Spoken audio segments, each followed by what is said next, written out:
Start over. Yep. And now that we're recording, I have terrible stage fright. Oh, no, it's not recording. It's done. What does the blue light mean? It means nothing. Okay. That means it's on. Yeah. All right.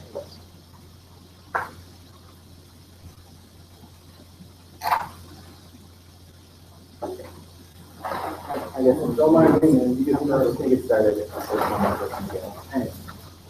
So once again, I'm James Prestwich. I'm the co-founder and COO of Storage Labs. I'm going to start off with kind of a presentation that we gave at Node Summit in San Francisco a few weeks back, end of July. You're going to notice that the slides say Node Summit at the top and Gordon Hall at the bottom left. This is neither of those things.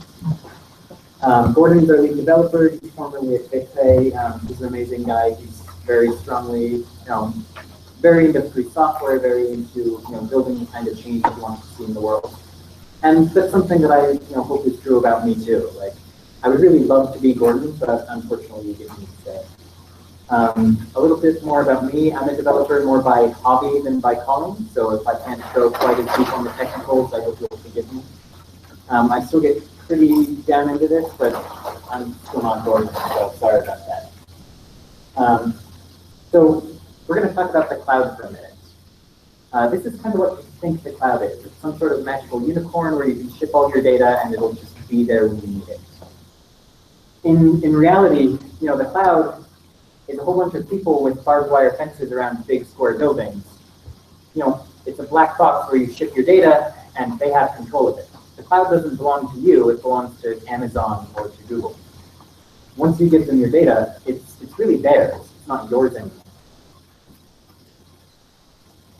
So, the cloud as it is now is bad for privacy. These people have, unless you encrypt it client-side, full access to your data. They can do anything they want to it. They can give it away to the NSA or to any other company they want to. And the important thing to remember about companies is that, generally speaking, they don't have your best interests at heart. Any company is worried about its bottom line. It's worried about reporting to the shareholders that it made profits this year. And if it'll help make profits, they'll sell your data down the river. So the cloud is also bad for security. Big data centers are single points of failure. They make targeted attacks easier because there's one monoculture infrastructure that you have to attack. And they make disaster recovery difficult. If Amazon goes down tomorrow, you have no backup plan. You have no way to recover your data once an Amazon data center goes down. Tools that are used by major cloud providers are usually proprietary. You can't look at the source code. You can't check to be sure the code is secure. You can't check on the security of your data at all. And shipping all of your data to one place is bad for a free society too. You're giving these people control over your data. And in this world, it's no longer software or money or political power. Data is control of the world. As we shift from, like automobiles to self-driving cars, as we shift from, like manually running a credit card to companies like Experian, TransUnion, Equifax controlling your financial well-being, giving away your data is giving away control of your life. And yeah. Can I just add to that? Yeah. So T-Mobile had all my data, personal data. Yep. They did the iPhone thing. Yeah. Right? In between Experian and T-Mobile, got hacked, right? Yeah. So somebody has all my data. Yep. They send me a letter. Hey, you got hacked. Here's a free credit report, cooperative thing for the next year. But it's gone, right? So I agree with you. Yeah. You give away your data, you give away control. Right. You give away the data of your company or your app or your users. You're giving up control over their lives. This isn't some kind of nebulous abstract concept about a free society. This is, as we move into the 21st century, everyone's personal lives, every bit of information about you, your relationship with other people. And relying on people who are profit-driven is not a good strategy for securing your life. And what's more, this is bad for the environment.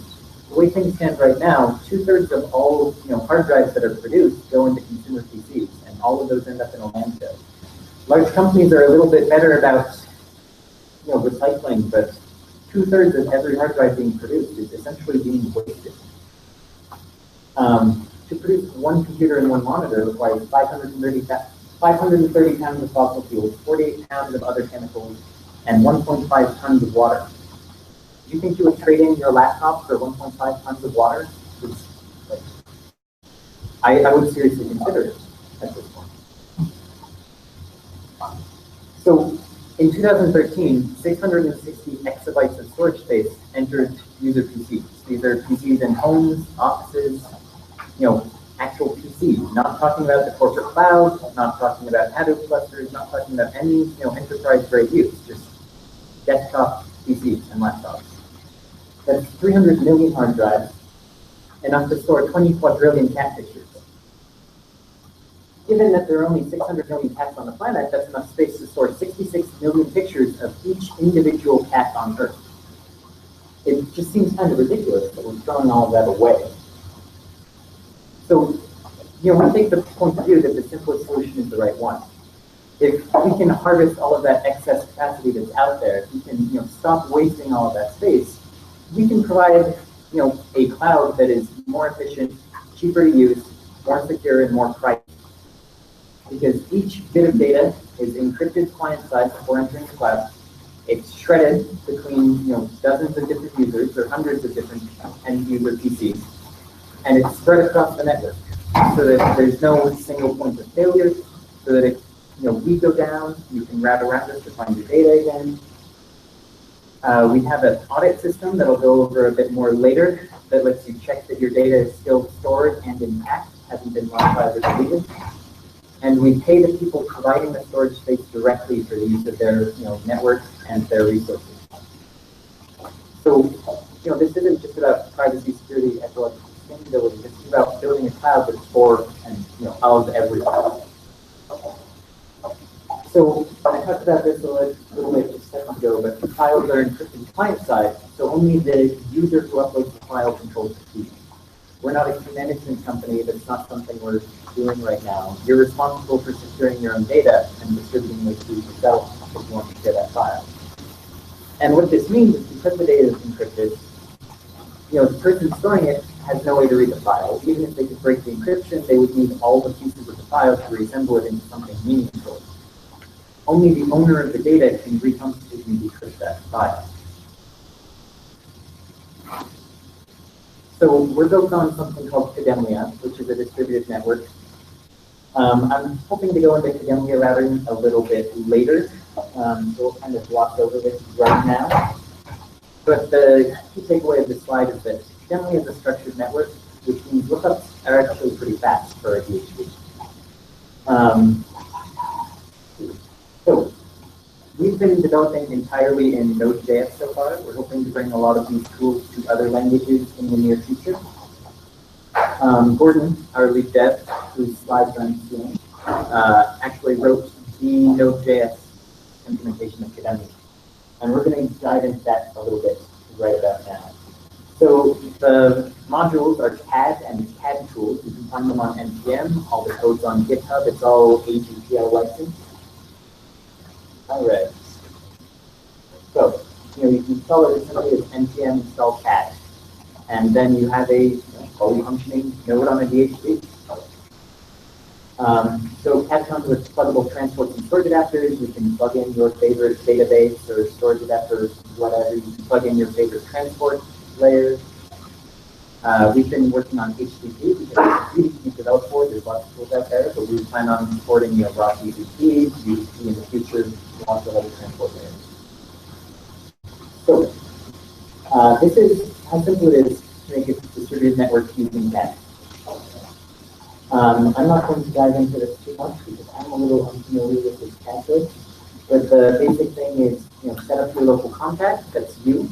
Set up your transport adapter, all one line, and create a Kademlia node in one line code here. And the important thing about PHPs is that you stop the bootstrap through a known seed. It's probably always going to be an issue.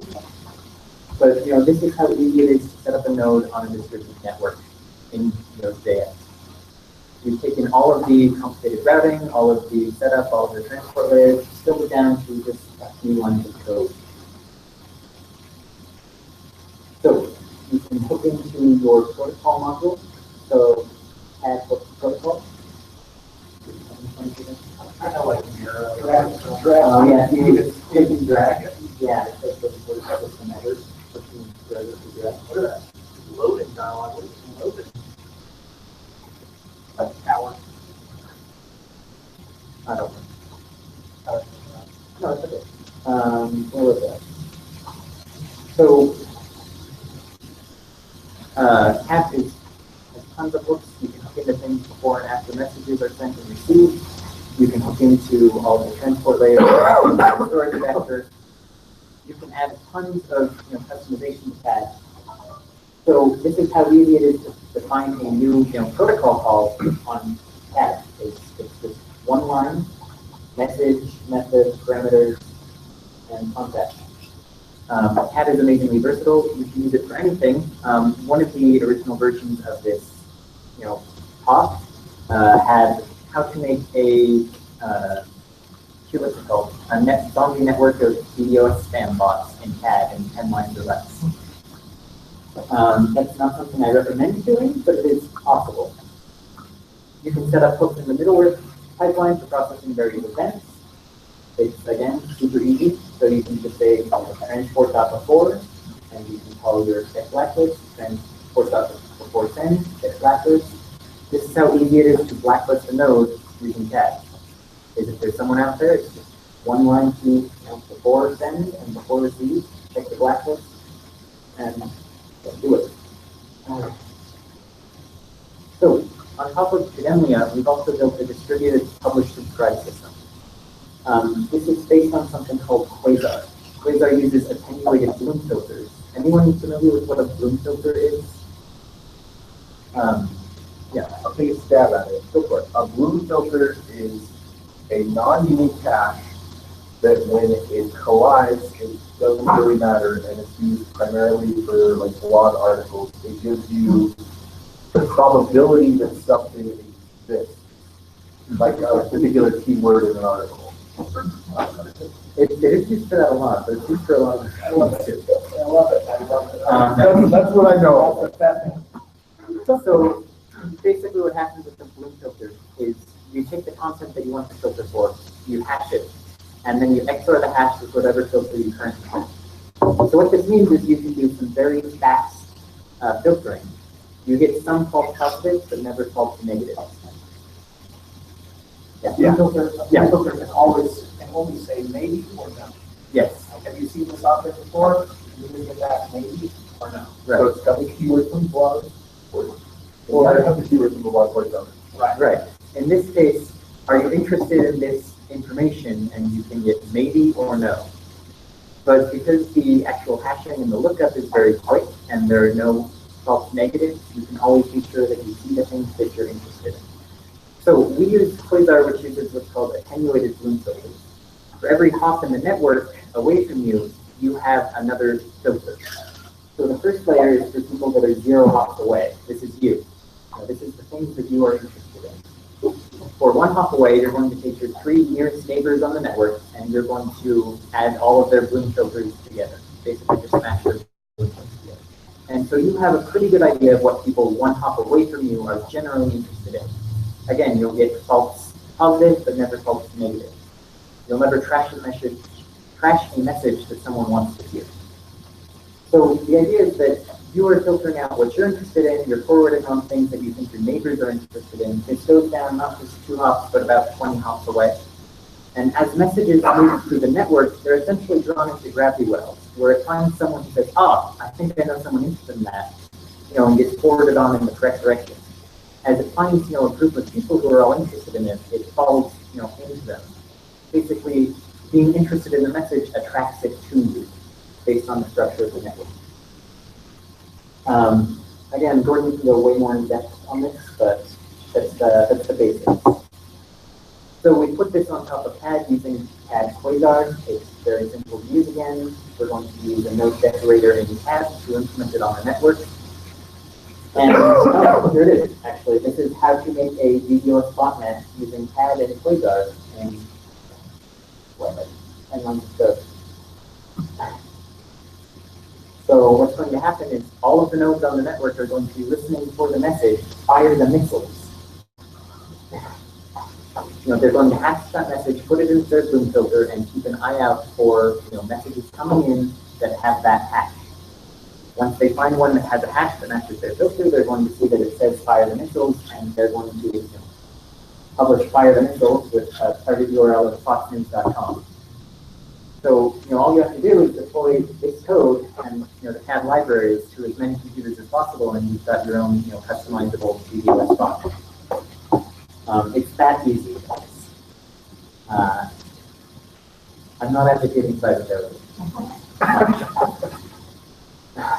Anyway, so while we were building this, we learned a lot about NATs. NATs are a terrible feature of the internet that breaks everything and makes everybody sad. Yay! Yeah. NATs are a stopgap solution for, well, a few problems with the internet, but one of the big ones is that the IPv4 space is just not big enough for all of the computers we have hooked up to it, which means we've got to do subnets. And when a subnet happens, there's collisions with the IP addresses, which means that traffic entering that subnet has to pass through a network address translator, a NAT. And so the real problem comes when people on either side of a NAT try to communicate with each other. Is if there's not already a channel coming out of the NAT, it's really hard to get into that, and vice versa. It's a real thing. There is no actual standard for how to traverse NATs. There's just a bunch of different strategies because every ISP or every subnet has a NAT implemented its own special, terrible way. And when they follow the spec, they don't follow the spec. Yes, it's beautiful. I hate it so much. So these are two of the strategies that we've implemented. I'm not going to go into these because it's terrible. I don't want to talk about this. It makes me sad. Going on. Do you have node libraries published for that? Oh, that's pretty good. CAD traverse. Okay. Yeah. So you have to start with using CAD traverse. Again, this is super easy to add to CAD. It's awesome. Going to put a lot of work into this. Are these your own DPDB and NAT libraries, or are you using existing? I think it's a mix, but I've actually talked to Gordon about it. Yeah, the thing about it is, Yeah. you're essentially, Making the problem worse. well, no. You essentially have the problem of that every router is implemented by some embedded software engineer somewhere that read some part of the spec. And so you have this multiplicative fractal problem of all of the routers implement slightly different specs. So you might get UDP library out here that works for the routers that that developer has. But it doesn't work with a bunch of other routers. Yeah. Oh, the best part is when it causes the router to crash. Yep. So you don't do hole punching at all? So we've implemented in CAD traverse a few strategies for hole punching. So there's few hinges, turns, and in addition to that, your node will go through those strategies and try each of them to try to become publicly addressable. So in addition to that, I think the next slide is, you didn't do someone? Oh, there we go. So in addition to that, one of the things we built is a custom tunneling system. So if your node tries all of these standard strategies, NAT traversal, sun, turn, UTC, etc., it will look around for nodes that it can communicate with and establish a relationship, and will negotiate with those nodes to open a tunnel. And so what the point of the tunnel is if you can find a node that can communicate with you reliably, that node can forward messages from the distributed network to you. This is not an ideal system, and we're still ironing out a few attacks based on message filtering and that kind of thing. But it's better than having nodes that. So your intent is not to have any publicly addressable nodes in the network? No, the intent is to make as many nodes publicly addressable as possible and to provide backup strategies of NAT traversal and then tunneling. so that nodes that aren't publicly addressable can still participate in the network. Yes, because a lot of the remote control apps, stuff like that, have a few seeded publicly addressable nodes, and then they become related for everybody else. Yeah, that's kind of our approach, except rather than making our own tunnel servers, which we might still do, which I think we provide a bunch of tunnels right now, is give everyone on the network the ability to provide tunnels, and hopefully in the future incentives to provide tunnels. But that, incentives for a tunnel is still a little ways off. That would be compatible with the whole idea of using excess capacity. Yeah. Right? Some people have public IP addresses. Some people don't. You pay them to use the public IP address. Yep. And so the idea is that, a publicly addressable node, if they can establish a relationship with a node that is not publicly addressable, can forward messages through that node behind the NAT. And in that way, that node can meet other people on the network, can still participate, can set up data channels with external nodes to transfer data not through the tunnels, basically still be a contributing node on the network without going through the trouble of getting a public IP address. So it's kind of a last ideological thing to talk about is, we're building this cool distributed system, and sometimes we meet people who are building micro-blogging applications. And we get a little frustrated at those things. When you build distributed apps on this, you get the opportunity to change the way that users and software interact with each other, and users of software interact with each other. You get the opportunity to step outside of the bounds of things like Twitter and Facebook, and really change the medium that we work with. And so one of the things we like to ask ourselves is, while we're building this, is does this make sense outside of just the social or economic context of today? Is this something that's worth building if the world drastically changes? And it's something we kind of like to ask people working on the system is, can your application function in a broader human context outside of just making money in today's market, outside of just being the next big social media app? What are you doing to improve the human condition? And so kind of the close of the presentation is, what will you build and what can we help you build? So, any questions at this point? All right. So I have a few more technical things to talk about. This is your point to let me know. I've kind of got to gauge you guys about how technical you are. Can you raise your hand if you understand cryptographic hash functions? Okay, so that's a good number. Great. Myrtle Tree. Okay. Proofs of retrievability. Awesome. Do we have markers there?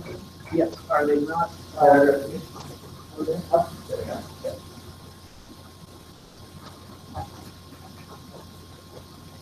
All right.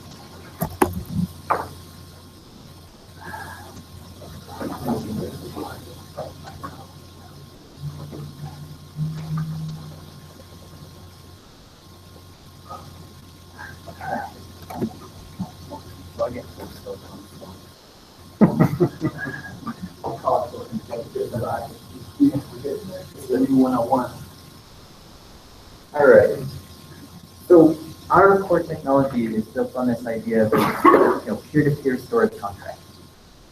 Is any two people should be able to meet on the network, negotiate a mutually beneficial storage arrangement, transfer the data, provide payments for that data storage over time, and also have some sort of guarantee that their storage is still available and hasn't been modified or deleted. So in order to do that, we have to have a method of remotely auditing the integrity of a file, okay? And this is what we call compact proofs of retrievability. There's a great paper about it too. There's also a lot of information on the white paper. I'm just going to try to go with this at a pretty high level. So in order to remotely audit something, you have to have hidden information. You have to know something the person storing the file doesn't. And so the basic thing is you want to be able to send them a message with only one correct response. You have to pose the question and they have to give you the correct answer. And you need to be able to validate their answer. So the question takes the form of a challenge number. So we're just going to have some random number C. Okay? We want to be able to send out this number and be able to check their response to see that it's the answer we expect. So what we're going to do is we're going to take that challenge and we're going to append it to the front of the file and hash it together. Let's see, I can never remember the best way to denote hashing. So we're going to take the challenge and the file and hash it. So now, we can send out the challenge, and the farmer, the guy with the file, can respond with the hash. We know that he still has the file, so we can't fake that hash. So that's, the very simplest form of audit. Keep the challenge and the hash, which is a very small amount of data, send out the file. Once you send out the challenge when you want to check it, you respond with the hash, you know he still has the file, you can still retrieve it, and you can still communicate with you. So kind of one challenge is pretty useless. You get to check it one time and that's it. So we would like some way that we can have dozens or hundreds or thousands or more challenges.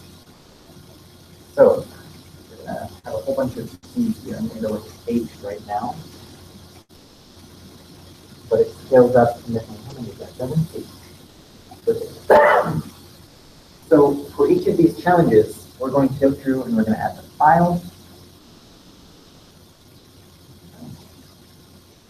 We're going to add the file to it, and we're going to hash it. We're going to go up the hash. Right? So from here, we have this array of 8 hashes. And maybe I should have done 4 because that's going to get lazy drawing. From here we have all of these hash 1, which corresponds to challenge 1, hash 2 corresponds to challenge 2. We're going to take these hashes and we're going to build them into a Myrtle tree. I know most of you said you're familiar with the Myrtle tree, but in order to build a Myrtle tree, you basically take these 2 hashes and hash them together. So this is going to be hash 3. Actually, this is going to be hash 1 fine, but anyway. I'm going to take those 2 hashes, hash them together, hash them together. And then take those and hash them together. And we're going to do the same thing for this side of the tree. And we're going to have, on the top of the tree, we now have a chain of hashes leading from the base layer up to what we call the root.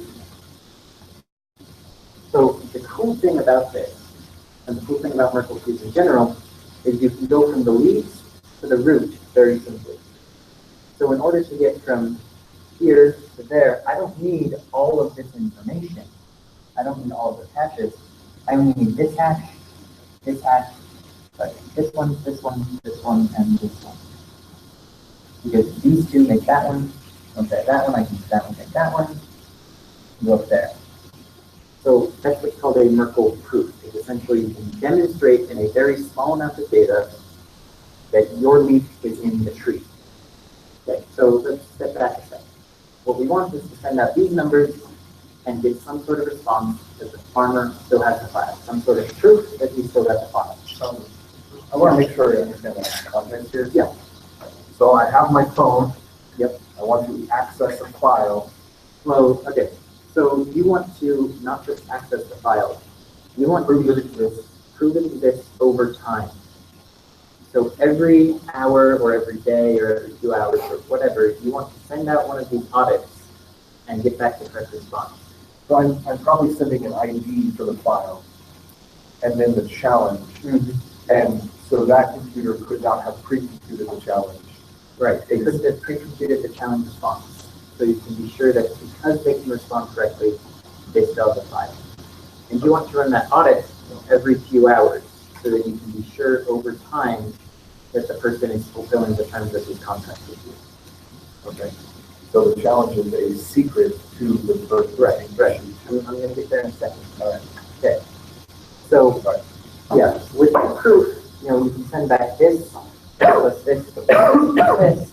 You can rebuild this whole branch of the tree, and you can be sure that a leaf is in the tree.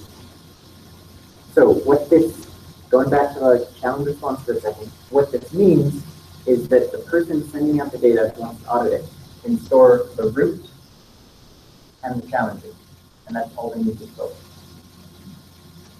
Yeah. So the challenge has to be 603. So it doesn't have to be like, what do you mean, sir? Like if you were to add another challenge, you would Oh, yeah, if you were to add another challenge, you'd have to rebuild the tree. without the whole thing part of it. It depends, like, you could build a whole second tree of this size, basically, to double the size of the tree. Really what you want to do is you want to set up enough challenges in advance for what you think the likely duration of the contract should be. The Myrtle Tree scales to any size. So like this is an 8-leaf tree, you can do any power of 2 as the number of leaves on the tree. I think what we do in production is if you're at like a non-power of 2, we just add the rest of the tree with 0 so that it goes up to power of 2. I've got to check on that. Any clarification at this point? I know it's getting a little like abstract. I'm going to try and bring it back in a second. So what this means is that the person storing the file needs the root and the set of challenges. So everything else, all of this, can be safely transmitted to the person storing the file. And because an additional responsibility of his is to store this tree, so that he can prove to you that he still has the file. So let's try to bring this back for a second.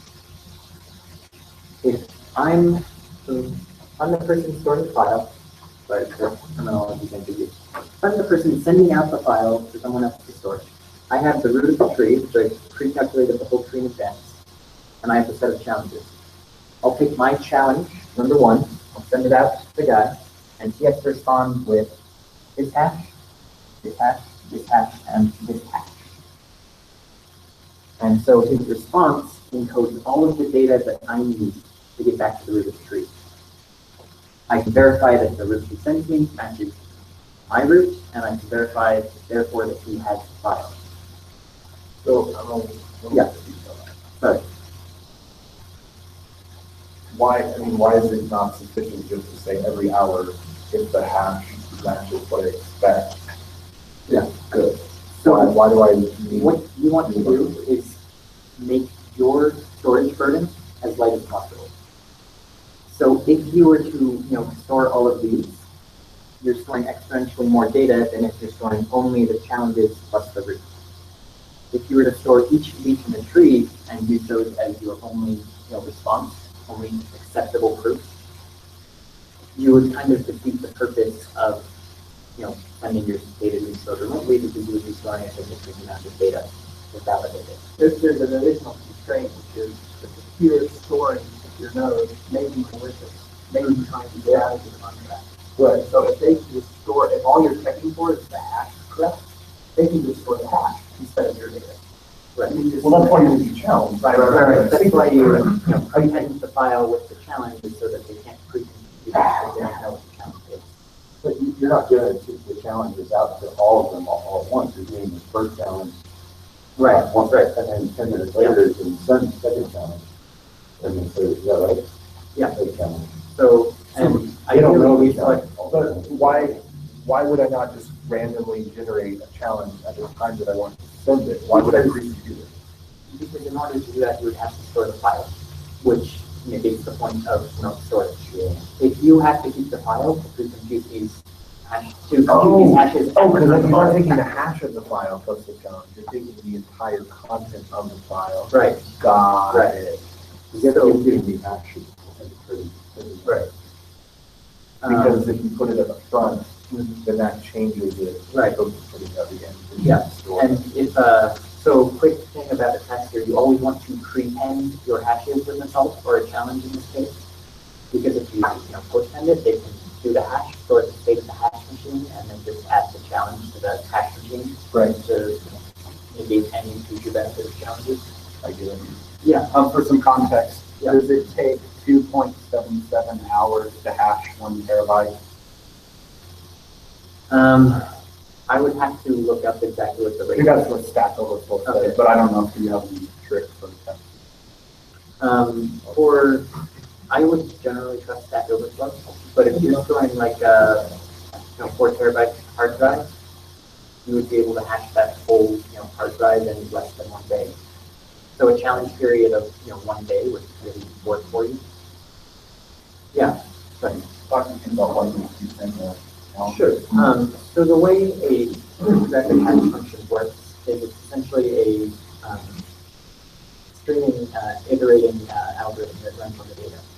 So it accepts as much data as input as possible, and it keeps feeding the data back through to hash it. So if you post-hand the result for the challenge, what they can do is they can chug through the whole file and store the state of the hashing function at that point. Okay? And then from any future challenges you issue, they can just use that state and the challenge to generate the hash of the file with the challenge appended to the end. Look, if you have an Excel spreadsheet with 10 different functions in it, and you change the one in column 1, then it definitely changes the one in column 11, 12, and 13. But if you only change the one that's in column 12, columns 1 through 11 stay the same, and only 13 14. So, Probability. well, not exactly about probability. Imagine you're running on a virtual and you only change the last thing. Yeah. Put it in the hash function in the file, and you on the virtual machine. And then like, oh, I didn't count it. You're doing virtual machine, put it in that. So a virtual machine state is like really getting connected to special one transfer. So the idea is just pausing the computation at some point. And like, if a function only has, there's control state, you can have. Doing 1 plus 2 plus 3 plus 4. You get the constant at the end.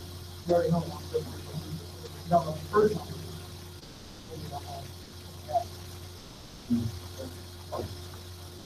What's interesting with AWS that I haven't really considered before is that the malicious storage node, since it has the Myrtle Tree, does know what all of the possible responses are. Myrtle Tree is like 8 on the lowest depth. That means it can just guess and have a 1 out of 8 chance of doing it right without So I was actually coming back to that in a second. Great. This is the naive implementation, and it is vulnerable to that attack. Yeah. So actually, instead of doing this, we're gonna erase these and erase these. Instead of doing this, we're actually going to take it, 1 step further down. That's it. And then we're going to challenge the file. So we can, by adding this one additional hashing step, where we generate challenge per file and a hash, and then use this double hash as well as the tree, you can fix that attack by forcing the farmer to provide this hash in addition to this hash, green hash. So this is the divide between public information and hidden information. You as the person sending out the file, the neat trick. Yeah, hashes are really neat. They are so You as the person storing the file don't need to store the hash. You still only need to store the root and the challenges. But the farmer can't lie to you about having computed it. You can't guess at the result anymore because he needs to provide something that he doesn't have. All right. So that you haven't made public. Right. That hasn't been made public. And that is prohibitively difficult to guess because the space for challenges is too many bits, too frequently. Yeah, if he doesn't save the file, he can't generate H ever. Right. Then the Myrtle Tree is public.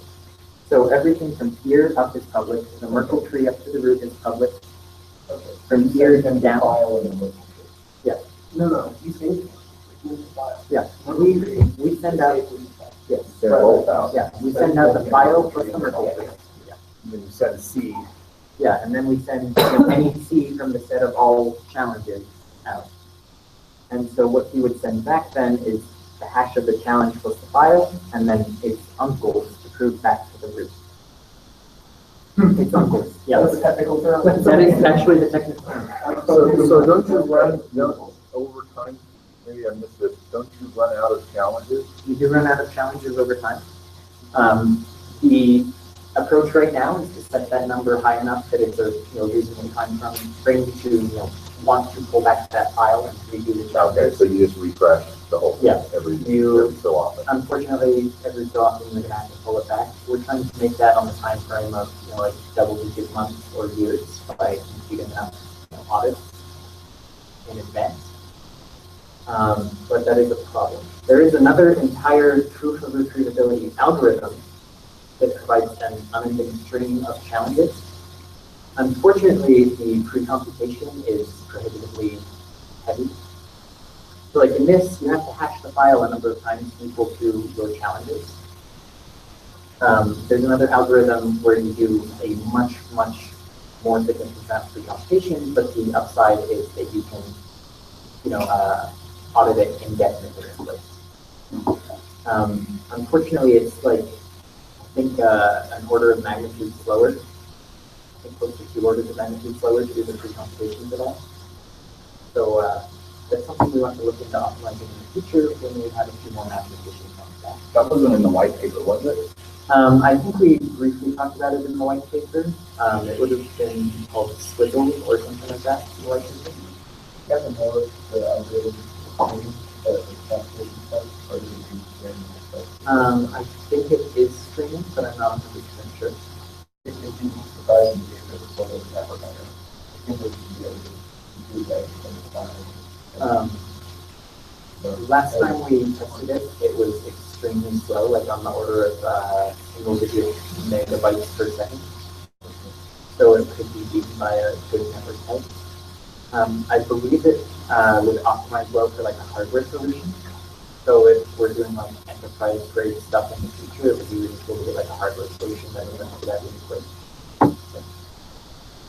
So, 2 questions I have. One, hash speed, like that's electricity that I'm burning, that's coal that I'm burning, that's not helping the environment, right? So if I'm having to hash a gigabyte and renew this contract so often, then the person that I'm storing stuff to, that's taking away from their resources from being able to, I mean, I don't know what else, I don't know what your strategy is, if this is just installed on laptops or if people are having dedicated servers with us or what it is. But I mean, that could get really expensive just in terms of, if you're using SHA-256, it's fast, it's computationally expensive, yeah, but it's not fast. Proof of work. So if you're trying to protect against someone malicious, that makes sense because you want them to have to do a lot of work. But then on the other hand, at what point does the barrier to entry in this system become a problem because of the prohibitiveness of the cost? Yeah. So you don't have to hash the whole file though, right? You take a subset of the file. Yeah, so that's where I'm going. Okay, that's what I was going to add. That was my next question because that's what we're doing in our thing. So this is the way to, you guys are leading me on, so thank you. This is the way to audit the entire file. If you want to, you can store an additional little bit of information, which is for each audit you want to do a start byte and an end byte, and then you have to store for each challenge a start byte and an end byte. And that will severely decrease the computational load of both pre-computing those and the person getting those on the other end to respond to your challenges. But they don't know what the start byte and end byte are, that's not in the Myrtle Tree. That's yeah. Wow. Yeah. So it's not in the Myrtle Tree. It's just can be anything we want. We have to additionally store the start byte and end byte for each challenge. It's a little more information we have to store. Still going to be smaller than that multi-gigabyte file you're hopefully putting on the cloud platform anyway. So how much does that reduce the overall? Well, it depends. Are you auditing 10 bytes or are you auditing 10 kilobytes or 10 megabytes? Well, my understanding is I'm involved in this, but just the side of that initial hash that you have to run, that takes a while, and then you pull the first and the last, right? Yeah. And then the second time you're just doing a check, but you have to run the entire hash again to be able to do the check. You just store the first and the last, and then I guess you call it the farmer comes back and says, this is what I have, right? So it's just a symbol check at that point. Yeah, what you do when the farmer responds, they're going to respond with a set of hashes and a nested array. And you just do a few quick hashes to check their work and make sure that they provided a valid, branch of the tree. So you can check really, really quickly that this hashes to this, and then those two hashes to that, and then those two hashes to that, and those two hashes to that. That So is it's a very exponential the amount of time that you spend. right. I believe so. Yeah. But you have to pre-compute all of the leads in the first. Yeah, the initial setup was super heavy. And you can save a lot of that by doing partial audits. You do your start byte and second key economics and byte. Okay, so it's a full gigabyte. But you probably would want, for the sake of knowing the transport happened, the first audit, you probably would want to do the whole file. So then any audit after that, you just say, I'm going to take this 5 kilobytes or this 512 kilobyte chunk and this 512 kilobyte chunk. And so what that does is it decreases the computation load on everybody by a lot. It also is a bit less secure. So instead of fully auditing the file every time, you're only auditing pieces of it at a time. Those pieces are hidden information from the farmer. What this does is it becomes a binomial distribution problem, where you keep checking random bytes of the file. The farmer can't safely delete those bytes or modify them because he doesn't know which bytes are going to be checked next. It becomes a binomial distribution problem when you do iterative checks, and you can use a binomial distribution to get a degree of confidence that the file is overall intact. Depending on the parameters, you get varying degrees of confidence. When I was running the numbers, if you audited 1% of the file per audit, you had a very high degree of confidence that it was intact after a few following audits. But it relies on auditing a random portion that is unknown to your counterparty. So, yeah.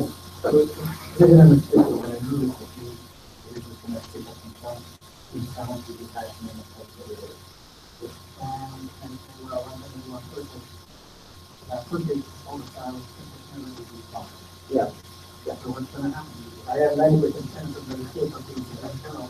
So I'll earn 90% of that. That's why you do iterative audits over time. So once you've done 1% audit, you have a very small chance, you have a 10% chance of catching that person who's really 10% of the file. Once you've done 10 audits, their chance of getting away with it becomes 0.9 to the power of 10, essentially. Because they have to keep, for their 10% deletion, they have to keep getting lucky over 10 audits. And they only have a 90% chance of succeeding in each audit. Does anyone know, 0.9 to the 10 off the top of your head? What small number? So after 10 audits, they have a 3.4 chance of succeeding. 10 audits would be as short as 10 hours or 10 days. 34. 34, sorry. Yeah. So, after 10 hours, they only have a 1/3 chance of succeeding. They're making extremely small payments. One of the things that we're building in the future is more reputation-oriented games. And so, if someone cheats in that way, it can be detected by their counterparty, their reputation could be. I don't want to get into reputation right now because distributed reputation is a hard, unsolved problem. So what about sharding? How does sharding play? Yeah. So this is going back to kind of more of our service as a company. We've been talking a lot about the core technology so far. The core technology is one-to-one storage contracts and audits and payments. So where sharding comes in is on a layer above that.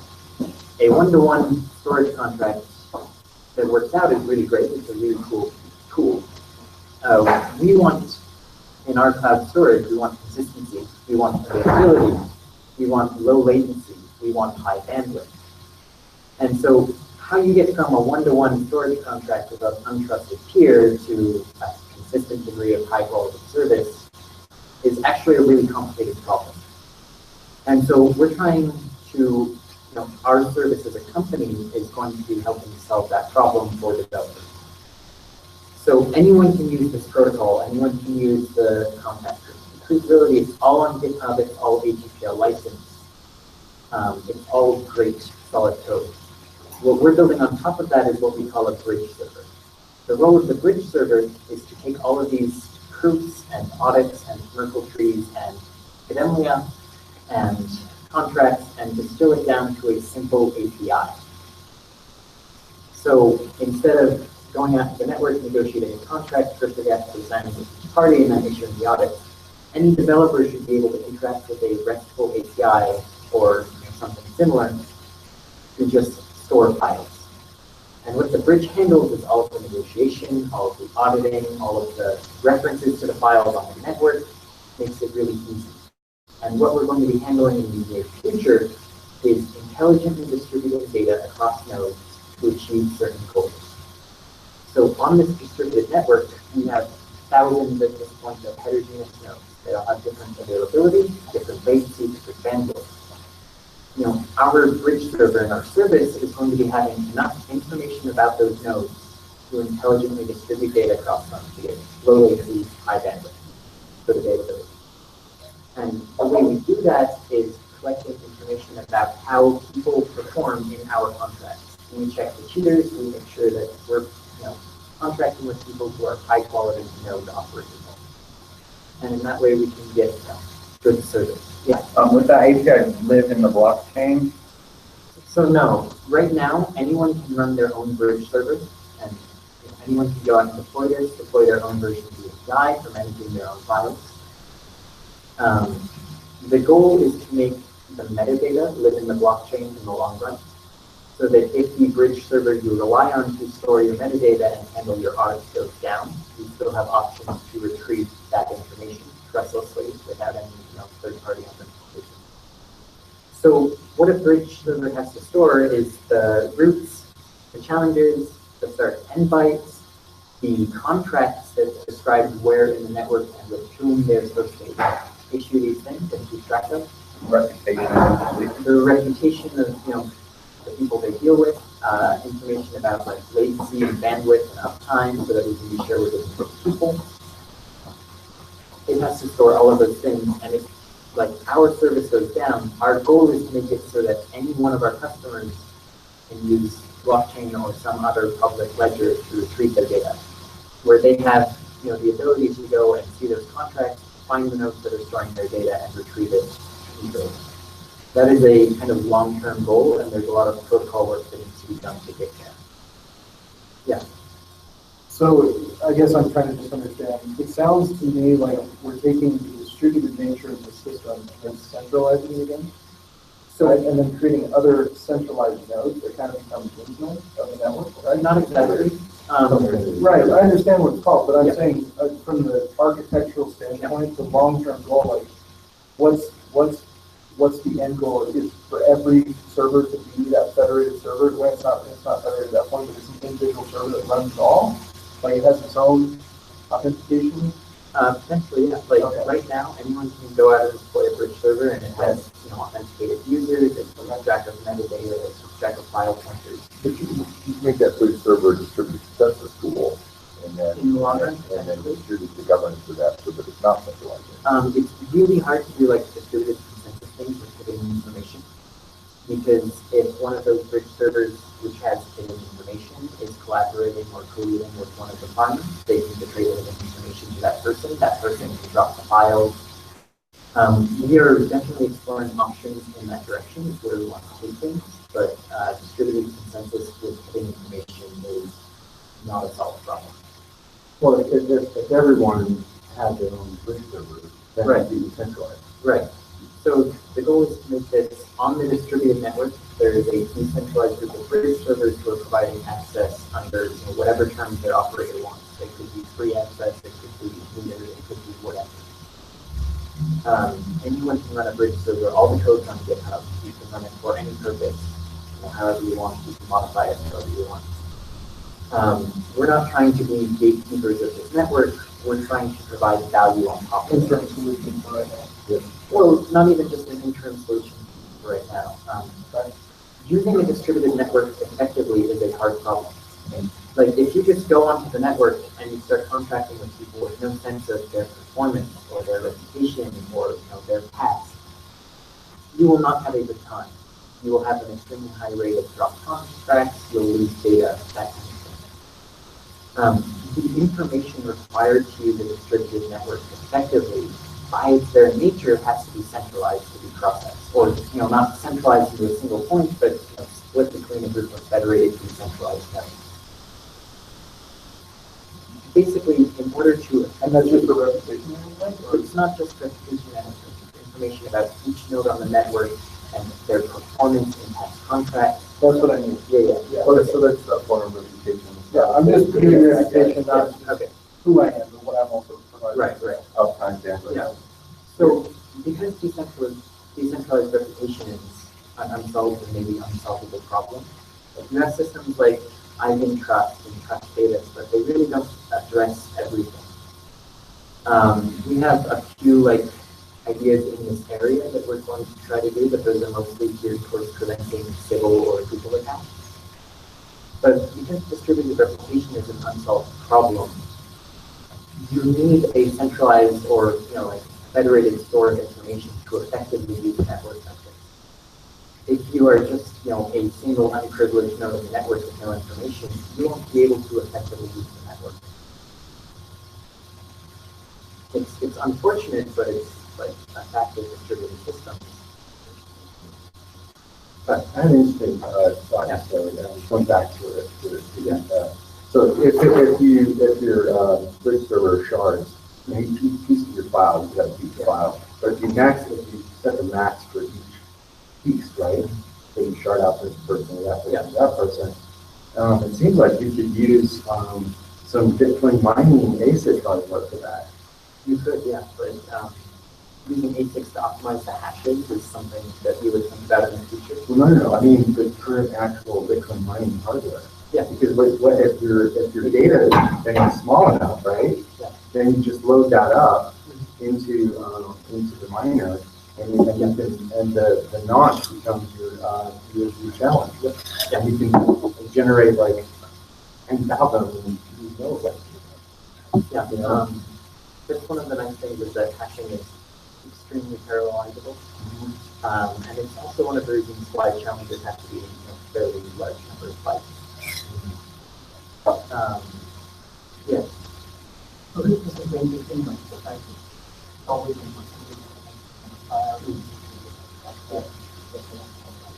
so you mentioned the cases like some companies are so big that certain stories, some videos that security. I think they just don't trust. There will also be something that they could use this for. Imagine you have 100 petabytes of data, you have plenty of storage, it's all okay for understood there's global warming, just one of that data. Yeah, but since it's always a stressful environment, that's actually for everything else. Why do you need that type of security? You can replicate some of the data you globally. So essentially, one of the things that Myrtle Tree are great at is integrity checks. There's a lot of interesting literature on this subject, but one of the attacks on the future is not data access, but data integrity. It's breaking the system, modifying data. Myrtle Tree audits like this would be used to prevent things like that. So in that case, you would build a Myrtle Tree up the file itself so that you could localize any edits, and you could tell exactly which parts were edited. But that's an aside. As far as big companies use for technology like our cloud service, imagine streaming video from people within your city block. Rather than going after the nearest data center, you could stream from the edge of the network to the edge of the network. You would save ISPs tons of money on peering arrangements. You would save Netflix from being let out by Comcast to their network. This would be, yeah. Well, you also eliminate huge numbers of common mode failures.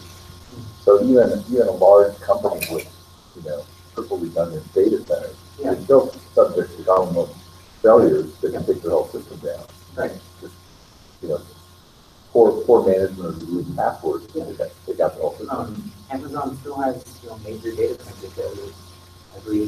not every 2 months, but once or twice a year. And when Amazon data center goes down, the internet as a whole is seriously affected because so many people rely on that infrastructure. Just like Delta, they had a power failure. Yeah, it was cascaded down all of their networks. Yeah. And then it can be hyper-local, right? So I can get a file that's sitting on this laptop in the same room instead of going across the world. Yeah. So you brought up Netflix, and I think this is really, really interesting because the people and the corporations are at odds on DRM, right? Mm-hmm. Yep. For this, well, you've got a file encrypted. That's great, but that means that it's the same encrypted copy of the file that could be distributed to anyone. Mm-hmm. So I guess you could re-encrypt the keys and then use the key encrypted key to distribute it to all the clients individually on a paid basis, or? Solving DRM problems is not on my list of things to do. And I'm glad, but in terms of like adoption, right? Like if we want to solve the Netflix problem, and like honestly, the way I want to solve it is just we get to share movies with everyone, right? But it would be so much. Is that recorded? Put that part out. Is that we're light on? We're lights on. That means Yeah, we have this battle every day. My father-in-law is the guy who does that. So, sorry everyone in the room. No. I apologize, but it's true. Like, I'm going to go out on a limb here and say that DRM is an unsolvable problem. You can't have a movie playing on someone's computer and also not allow them to save that movie. Well, obviously, I understand that it's like realistically, where there's motivation, it will always get hacked. As soon as Netflix has original content that people want, then people will download it. You know, but in terms of the general consumer being able to make a purchase, do you think that there's a strategy that you could use peers to distribute the file, but maybe not the key or something? Yes, there is a strategy. It's called root keys. So every Intel piece of hardware has something called EPID, which is enhanced privacy ID, which allows you to certify that that piece of hardware is a member of a group, but without determining which member of the group it is. So any cryptographic function can be associated and based on that without disclosing the anonymity. So all sorts of things like credit card scan, terminal, stuff like that, they're all now based on EPID as the root for that. So group privacy, group keys allow you to do things like distribute content. That's interesting. To read more on that. So one of the things that you can do is when you're passing a file, you can actually sort of keys and have someone authenticate through your service before giving them a key to that file. So say I'm some streaming video company like Netflix.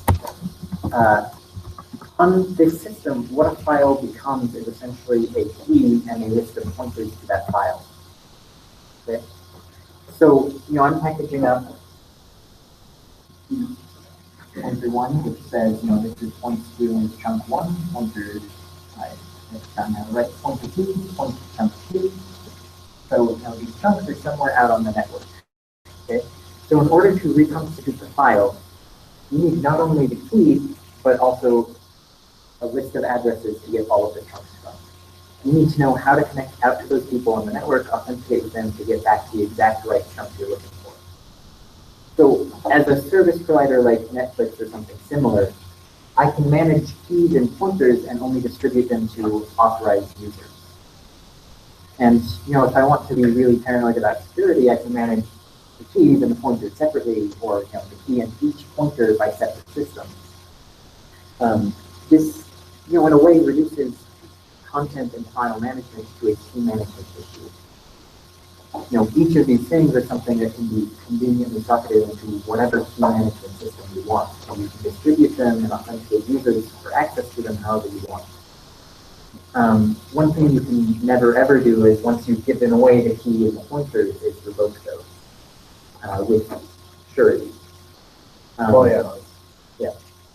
Trust was the only thing that time travel was about. Once you've given it away, you can never revoke it. You can do something where you first talk to all peers and say, hey, I know that here's my proof that I have my file, here's the challenge and what it has to do, right? So you keep proof ownership. Yeah. Now, right? So, And the peers wouldn't be incentivized to let the data out, because that's more traffic. They say, okay, we're only letting people. Yeah. So the way it works right now is every message on the network is signed by the originator. So like for distributing these pointers and keys, what we actually do is along with each pointer distribute a token. So you don't just need the key, you need the token, the key token, and the pointer token and the pointer. So the bridge will authenticate its users. It'll negotiate for tokens to upload or download files from the farmer. What you can't do is guarantee that the farmer will cooperate with your scheme. They can distribute data willy-nilly to whoever they want. You can't, with a surety, revoke these pointers and keys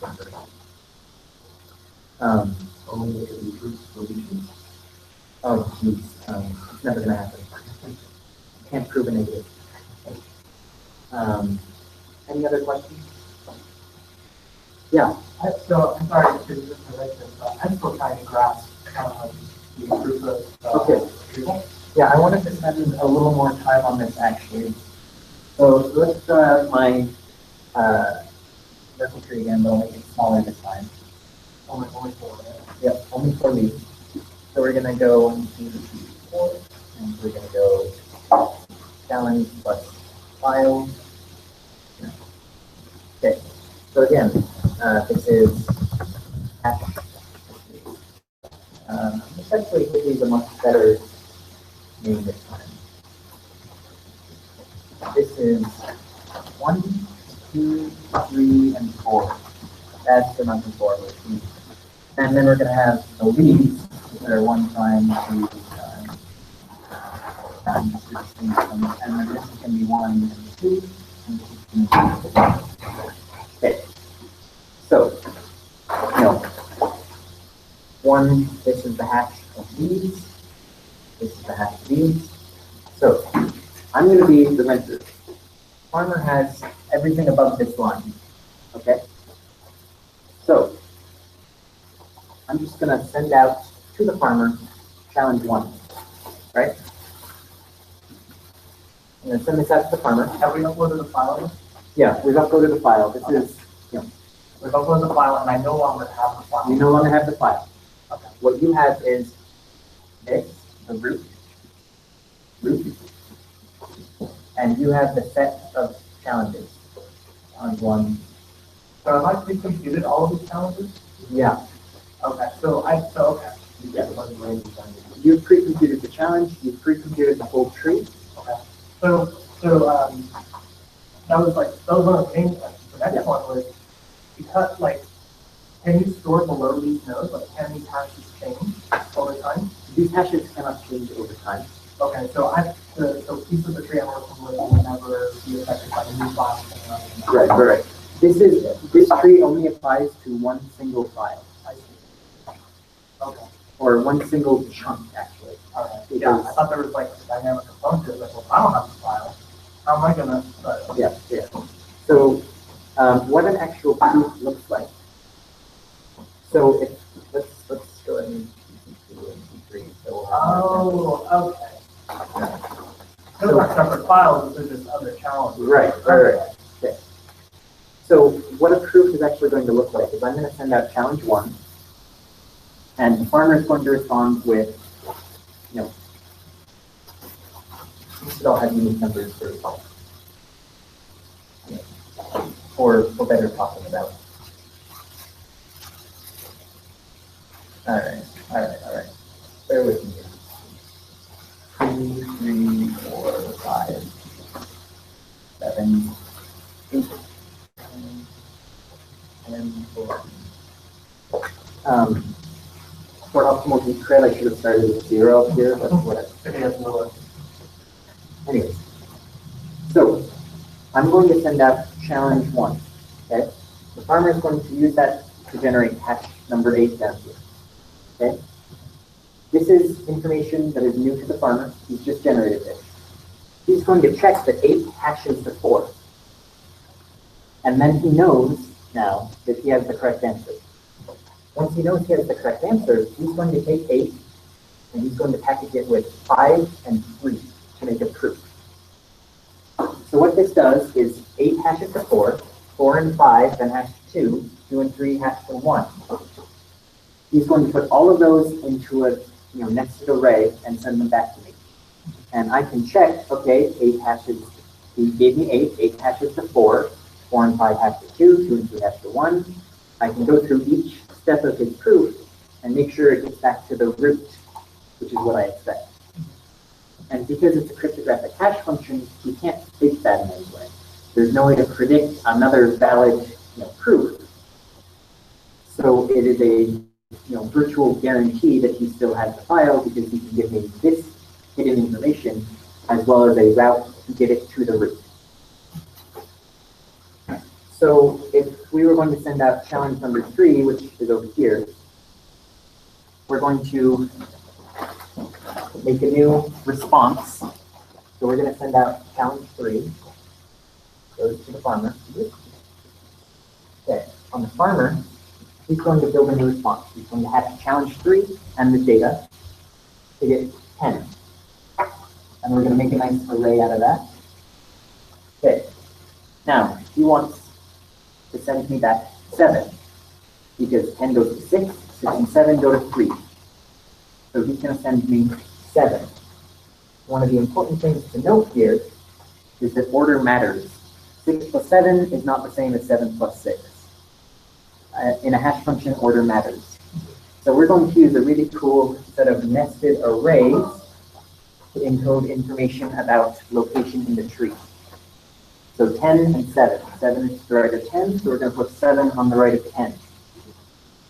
Now we have 10 and 7, we can get to 3.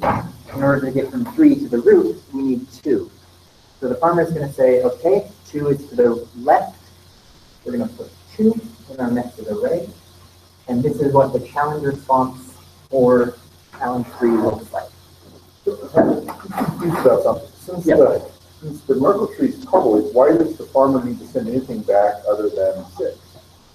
Other than 6? Yeah. The farmer needs to prove to us that he has this hidden information. Otherwise, he could make an, like the attack he was talking about earlier. But he gets 6 from 10. Yeah, he gets 6 from 10, but we know that he has something that he could not otherwise have. This is the guarantee that he has performed that calculation rather than guessing. There's no copy of the Myrtle Tree locally, so that's additional storage space. Right. Oh, okay, that answers the question. Yeah. Okay, he's regenerating the Myrtle Tree, he's not storing it. No, the farmer is storing the Myrtle Tree. The person who puts the data out there is not storing the Myrtle Tree. Oh, okay, so you're not storing it, so he has to tell you what it is. Right. Okay, that So he has answers to the give question. us, we're storing just the root. Just the root. He has to give us enough information, including hidden information, You can regenerate the Myrtle Tree. so that we can verify from here to the root. Yeah. And strategy to make sure the person. Not storage money, okay. That's what I meant. the goal is to reduce the burden of storage on this side of things as much as possible. So this is what a Merkle proof looks like. Is we've got 10, and the way we verify this is we're going to recursively dig down to the middle of the. And he's just sending the minimum amount of the Myrtle Tree. Right. This is, and so there's one hash in here for each layer of the Myrtle Tree.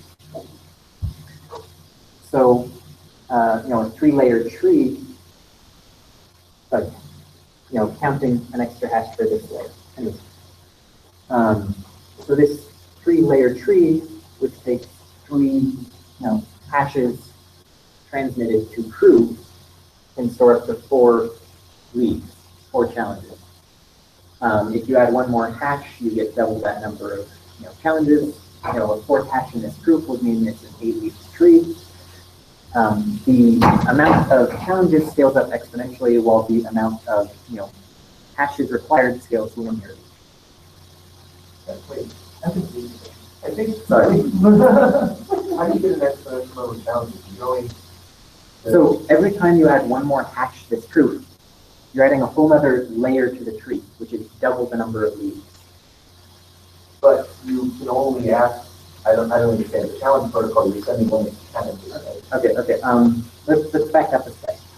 It's not changing the size of the tree in situ out in the wild. It's starting with a bigger tree. Right, okay. What I mean is that if you have a really big tree. Yeah. Yeah. The challenge protocol, I only have a number of challenges that I Right. can issue based on the number of little challenge trees that I generated, right? Yeah. Okay, yeah. So why does the number of challenges increase exponentially with the number of trees? Not with the number of leaves. Okay. With the number of leaves. Yeah, linear. Okay. So each leaf is one challenge. Right. But every time you add another hash to this group, every time, yeah, every time. So, okay, let's back up a step. The number of leaves. In other words, the amount of information transmitted that he has to transmit back is not increased exponentially. The number of leaves increases exponentially. So if you want a billion leaves, you're not sending a billion elements in that, and that's the right. So that's all we're saying. Okay. So think about it from Response size as well. Yeah, you're not going to overwhelm the network. Yeah, the response size grows linearly. The size of the proof grows linearly, while the number of challenges available to the person storing grows exponentially. So, like, look at a set of. That's the part that I don't want. Okay. He's just saying the size of the proof you have to send is logarithmic in the amount of challenges you have. Right, but if you do Okay. Merkle construction, if you just had them respond with hash, then it would be constant. They would just respond with hash, right? This is actually strictly larger than not doing the Merkle. No, because you have to respond to the hash, and also the position in the hash on the Merkle. Okay, The protocol is just the first protocol where you send the challenge and you hash the whole file and responds to it. Then the response is constant with the number of challenges. No. The response is always one hash long. Right. Yeah. So Okay. that's the question I had is that the first challenge, you're gonna put the challenge with the whole file. Yeah. Right? Because that's the guarantee, because if you say, I'm gonna check the integrity of the whole file, and you're gonna do, imagine, 4 challenges, basically the person will compute all the hashes, and therefore can be taking the hashes from the another. I think what the question has been is, I send you a file. The only information I keep is the root and the challenge. I don't have to keep all of the hashes in between. Correct. So when I send you a challenge, you send me the hash for 10, 7, 2. And with those hashes, I can have 10 to get 6. I can have 6 and 7 to get 3. So I calculated that right there. The only thing I have to store on my local system is root 1. There's only root thing where you store all of the. Then you have to store all of the bottom layer. Every hash. Right, that's only a linear extra amount of data on the challenge, right? So what we're doing is we're trying to optimize for as little data stored Right. by the It's a uploader as constant possible. factor of 2, essentially, right? No. Okay, so like, let me walk you through this real quick. This is the basic Myrtle tree. It's just the root. Yeah. So this would be, the hash of the challenge plus the file. You send out the challenge, he sends you back just the hash of the challenge plus the file. Yeah. So that's one challenge, one hash in the response. This is a true thing. So you're going to send that out. Challenge is going to send you back 2 hashes, which proves the tree. You have 2 challenges available, so that's 2, 2. This time, he's going to send you back 3 hashes, but you have 4 leaves available. Right, okay, so in the first one, you have to store 1 challenge and 1 root. Yes. Okay, in the second one, you have to store 2 challenges and 1 root. Yeah. And the third one, you have to store 4 challenges, 1 root. Okay. Okay. You didn't do the Merkle construction. Yeah. You just stored challenges and the associated hash for that challenge. Mm-hmm. It's just a linear increase in the size of data that you have to store because you would just store 4 challenges and 4 hashes. It's Okay. not, there's no exponential. Oh, no. What we're talking about is message complexity, not like storage complexity. I think that might be the disconnect here. Okay, so in the network message complexity, if I don't do the Merkle construction, I send 1 challenge and get a constant size back. But then you have to have all of the storage. Correct. So- Still no exponential though, or that's not even. How large is the hash compared to the file? Imagine there's. A hash is 256 bits, I So, believe. when you construct 256. this tree, A file is going to be you're dividing these by 2 every time, so you move up with logarithmic. I The amount of data I have in storage is 16,000 challenges and one hash rather than 16,000 challenges and 16,000 hashes. Yeah, so a hash is going to be, I guess, 4 times as many bits as a challenge. Okay, right, but it's still just a constant factor of less storage. Well, geez, but anyway. Good call. No, okay, I totally agree. Right. It basically just halves it. It's, depending on the relative size, there's some constant divide, right? Like, Yeah. okay. It's still a linear increase. I think we all agree now. I think we're Perhaps the terminology. Yeah. Okay. Yeah. So for sufficiently large challenges, the amount you're saving on hashes is not worth it. But so for sufficiently large hashes, the amount you're saving could be. I think the error in terminology is, are you making the comparison in the increase between the number of challenges and the number of hashes, or are you making the comparison in the size of the response message, the amount that you have to store? Yeah. If you're making the comparison between the hashes and challenges, you're right, it's linear. If you're making a comparison between the size of the response message and what you have to store, it's logarithmic. Which means that there is an exponential relationship for Yeah. another direction. It depends on what you're making. It always depends on what you're comparing. It's a ratiometric measure. And if I'm comparing A and B, the ratio between A and B is either something or something. So if I change A, I can get a completely different ratio. But if I have B and C can be really related, but A and B can still be logarithmic. We're talking about the ratio of the size of the responses to the number of challenges or the Yeah. size that I have to store. Yes. That's the ratio that is logarithmic. Does the complexity that it takes to write that code cost more or less than the number of hard drives needed for that? The code only has to be written once. All right, now that that's out of the way. George. No, it's a good point. It's a very good point. George, did I answer all your questions okay? So like I'm still confused about one part. Okay, so I feel like I can get the point. Yeah. Sorry. Is that possible to say? So like the whole idea is like I send this one challenge, but he's never seen these challenges before, right? Right. So I'm using them later to verify that they respect. Right. Okay. But when I send this challenge, he needs to know this value. Yeah. But that's I've why never set this challenge having, before. he needs to know this value, but we sent him everything above this line. So he already has everything. So he has to above store this that. line. Okay, so he's got this tree. Yeah, he's got this tree. But this has to hash to this value. Right, but he can't go backwards here. Okay. So he has to, when he proves this one, he has to provide 8. When he proves this one, he has to provide 9.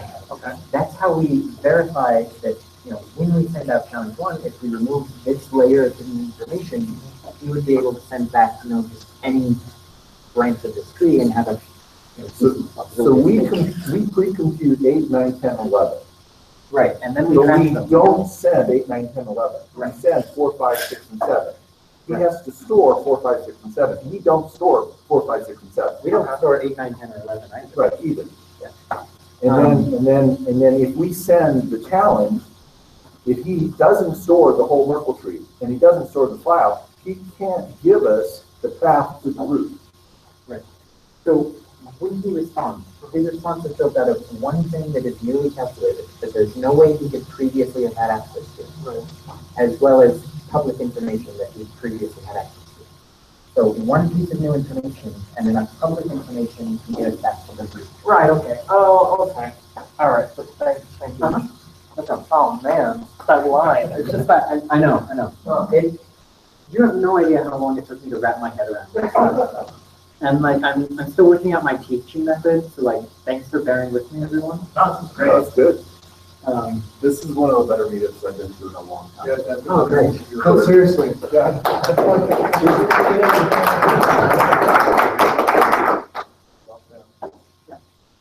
Yeah.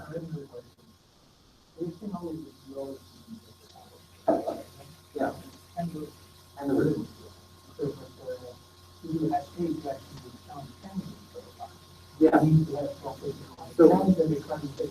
Yeah. So we pre-compute these in advance. We pre-compute the tree in advance. Yeah. How are you going to pull up C1 with a proportion of the file? So we don't have to store 8, because we can verify that 8 hatches to 4. So we can verify that 8 hatches to 4, and so he can get back to the root. We can get Let's go up. It's easy to go up, it's impossible to go down. We can use 8, 5, and 3 to verify that he created new information that he did not previously have. And we can use just the root to verify it. This is my assumption correct. We have the whole file in the first file. C1 plus the whole file in the first challenge. Yeah. So it'll be the sensible. That comes into more of a strategy question. That's kind of our strategy. And right now for user development, we're actually having each audit be complete, but we're going to be changing that in the future. So the question is, what degree of confidence are you comfortable with that your file is out there and unmodified and not deleted? And so based on your degree of comfort, you can modify the start and end bytes for each of these Fs, to something that you're comfortable with. I would think that the best strategy is to do a full audit, like immediately after transfer, and then do a full audit periodically on a long time scale, and partial audits in between. But it's a question of what strategy is. It's not hard coded into the protocol one way or the other. So I'm really coming back. What is that work? We did the transfer, we go to this, but then if you don't have anything that guarantees you're going to read from this, you might actually read from a rate cache or from memory, and therefore you don't have a guarantee that Yeah. So I agree. I totally agree. The best strategy is to do a full audit immediately to make sure that transfer happens successfully. But and then you need to do another one later on after everything is pushed out. Yeah. So maybe you'll have a tree of 10,000 challenges, and every 500 one is going to be a full audit. Or there's any number of ways you can arrange that so that you get total confidence at set intervals and a high degree of confidence. This is a separate examination. Something that companies that I know have spent money. One of my companies, like $1 million equipment, okay, 1.5 terabytes. So there's a guarantee that whenever the data was stored, it will always be there. Period. But if you have a way to guarantee that, even if there will be some corruption, whatever it will be somewhere, or the sender cache is produced for it, but you can periodically verify. I'm sure you'll get a purchase, trade some equipment, because we have these, periodic checks, which they cannot do, they cannot afford. So I have a question for you. Yeah. So why would we want to use storage games for the basis? We don't consider ourselves to be computing intensive. Okay. We have very different technical approaches and very different kind of customer focuses. MadeSafe is really into the security and privacy aspect of things. So in MadeSafe, your data is essentially a dead drop. Because you pay at the beginning and then you have no ongoing relationship with people who are storing your data. This has some really cool things. They've done a lot of great work on top of Academia to help neighborhood police themselves. It's really interesting stuff, and I love the MadeSafe team. We've kind of taken this approach of auditing the data over time, having a relationship with the person storing your data. And we think that while MadeSafe's network is going to be much more interesting from a privacy and security standpoint, we kind of sacrifice a little bit there to get more performance-oriented goals. Okay. And more confidence that you're always going to be there. And more the payment relationship over time rather than a debt drop. That's a good answer because there's a lot of shared stuff in the technology and trying to figure out where your business model is relative there. Yeah. So our business model is essentially building something similar to Amazon S3 or to Microsoft Azure Blob Storage. Is build an object store that can be easily accessed through a client library, by developers. Build something that will function well as the backend applications, serving and delivering content.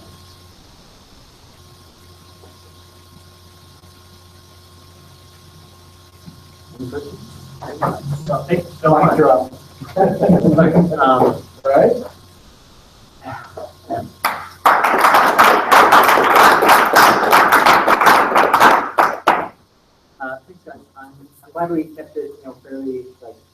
rebuttal on all this stuff. It's like, we went actually to implementation details, I would die. Yeah. Thanks, James. So this meetup, next month, we'll be going over, oh, I just looked it up so I wouldn't remember and draw a blank right when I got up here, and I've forgotten already. Hope you wouldn't remember that. That's what happened. Next meetup, we are doing Jepson and distributed systems tracing. So, or this is distributed systems testing. So I don't know if you're familiar with Kyle Kingsbury, also known as AFER, but we're going over how to test your distributed system with Jepson. The meetup after that will be Spanner. We'll be going over in detail Google's Spanner system. Essentially, we're going to break that up into two parts. We're going to talk about their true time API and how they're gaining stuff out of that, but we're also going to talk about their, essentially their two-phase commit on top of multiple Paxos clusters. So that's essentially what Spanner is. And then after that, we're doing Mesos, cluster management. Anyway, please take as much food as you'd like. The food, of course, is sponsored by Space Monkey, which is a storage competitor. We're building a distributed S3 product. But yeah, we're glad, we're thrilled to death to have more people in the space. I think that there's it's a small enough space right now that there's sort of a mutually beneficial marketing and usage explanation thing. So I'm very excited about storage, and we're glad to have them here, and it was a great presentation. So stay around and talk if you want, but please take some food. There's more food than I want to take home tonight, and hopefully see you all next month. Thanks. I don't get on the list, so I didn't even know about this. Meetup is the greatest one. Meetup, the